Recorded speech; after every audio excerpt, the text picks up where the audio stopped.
Namo Amida Butsu, Namo Amida Butsu, Namo Amida Butsu. Welcome to Buddhism 123. Today we'll talk about the process of practice. The last 4 sessions have been about Shin Buddhism and how we might really appreciate it.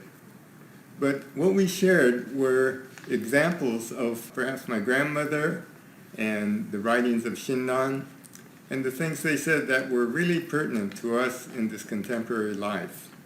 However, what we talked about was information. What's important is how we use this information, and that means a practice. Now, the exercises we did were important, and if we don't have a practice, then these ideas remain kind of in our minds. For example, that little exercise we did with the coin tossing. If you did that, it may mean something. If you just heard the description, it really didn't have much meaning. In other words, what we had you do was flip a coin, call it, and see what you have. And after 10 tries, we asked you to see what the odds were, how many you got right. And with the second set, we had you, again, flip a coin, but the second time we had you reveal what you had, and then call it. If you saw tails, you called tails. If you had heads, you called heads. And hopefully you got all 10 right. Now just listening to that wouldn't be very impactful. But if you actually did the process, I think you would really appreciate the significance of what that meant and how we actually live our lives. So this thing about practice is quite significant in Buddhism. Because until we do something, we embody or really enact something physically, it just remains an idea, a philosophy. And this is where Buddhism turns from a philosophy into a way of life. Now, for those of you who have been listening, some of this material may seem to be repetitive. And I might ask you, have you been doing any of the practices that I've suggested? Is finding something to say thank you toward. If not, it's just information. However, if you have been doing this practice, has your life gotten better? Have you begun to appreciate things in everyday life? So that's the difference. Now, to give you another example, I think many of us have bought things like a stationary bicycle to exercise. You use it for a while, and then eventually it stays in the family room and becomes a place where you hang clothes. Well, in our house, the stationary bike is not in the family room. It's out in the garage, and I'm going to use it someday. But this is an example of something that we know is helpful, and yet if we don't use it, if we don't practice, it just stays out there. It's a great idea. Now, I was a runner for most of my adult life, and it was that first mile that was the hardest. It was really kind of a challenge to put on my shoes, go out there, and start running, because that first mile would be really difficult. But after I got the CO2 or carbon dioxide out of my system and got that second win, it really felt good. I enjoyed running. And it's this way with many things, that initially it's very difficult to start. But until you get a practice and it becomes natural, we don't enjoy it. And so if we don't practice, we won't get the results of what these ideas of Shin Buddhism are about. Now, the word practice is problematic for Shin Buddhists, because for one thing, in the Japanese language, when we hear the word meditation, the word is zazen. In Japanese, zazen means to sit in meditation to achieve satori, or awakening, enlightenment. So, the practice has connected to it the thought of achieving. But I'm using practice in a different sense. Practice in repetitive action, bringing our bodies into this, to really realize what we have already achieved. So it is a practice, like everything we've learned to do in life. We start with something very simple, continue it until it becomes a natural thing. So it's not practice to achieve something, it is a practice to realize what we have already received from others. Now, in Shin Buddhism, this practice is to make a crosswise shift, what Shinran calls a crosswise leap, a shift in our focus.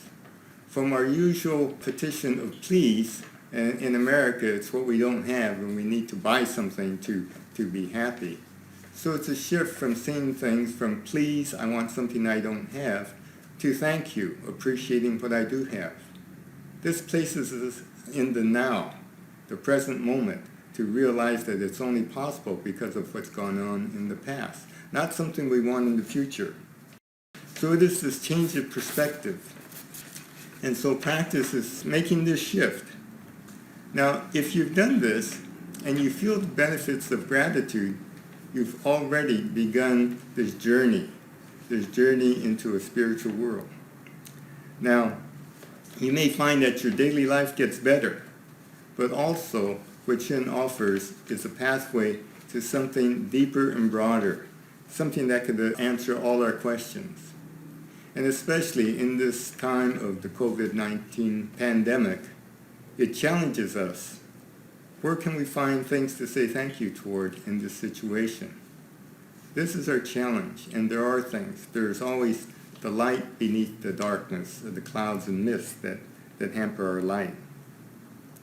And so this thing we're trying to achieve, the spiritual awakening, what does that mean? Beginning next week with our Gotaya service and following that, we'll begin to delve into what a spiritual awakening might mean. So, hopefully I can convince you on the importance of practice. Our practice is to develop our selective seeing. As I mentioned, it takes a practice to see certain things that we're interested in. And this is where today I'll get into the process. And to do this, we'll use the Eightfold Path. We have the Four Noble Truths. The first truth tells us if we have dis-ease, a discomfort, something that bothers us, it alerts us that something is off balance. The second noble truth says that the cause of it is our attachment to ourself, that we're seeing things just from our own perspective. The third noble truth says that there is a resolution for this, that it's a broader, deeper view of seeing all of life. And the fourth noble truth is the Eightfold Path. It's the path, the process by which we can shift this thinking from our own narrow view to the view of all others. Now, there's a word in Japanese, kaizen. This indicates an improvement. And what this process involves are small steps, very small steps to achieve an improvement. Now, John Turner is in charge of the Everyday Buddhism at the OCBC. And in it, he references a lot of the TED Talks. And recently there was one by B.J. Fogg, and in it he talks about tiny steps leading to a greater goal. And this is Kaizen. And I noticed that in these TED Talks, the many people who are experts in different fields give opinions and discussions on many different topics. And many of those are Buddhist in thought, in that they may help us be more happy, but they may not go as far as having the whole truth. And that's what Buddhism does. It has a whole package. Not only can help us in our everyday life, but it leads us into the deeper issues for us humans. And so I encourage you to look into Buddhism, because these factors that we talk about are being talked about in minor steps, such as in the TED Talks. Now, for the Eightfold Path, this is something that I have learned that has worked, especially with people who have been to my retreats and workshops. The first is every day finding something to really appreciate, but it does take a process. So in the morning, just sit for about a minute and just think of something that you can appreciate that you see every day. The second is mindfulness, finding something that will trigger your awareness of this. Now, in this thought, you might think of, as you're sitting, I can appreciate a chair. And so the next time you sit down in a chair, your mindfulness will realize that, oh, you feel more comfortable. You're off your feet and legs.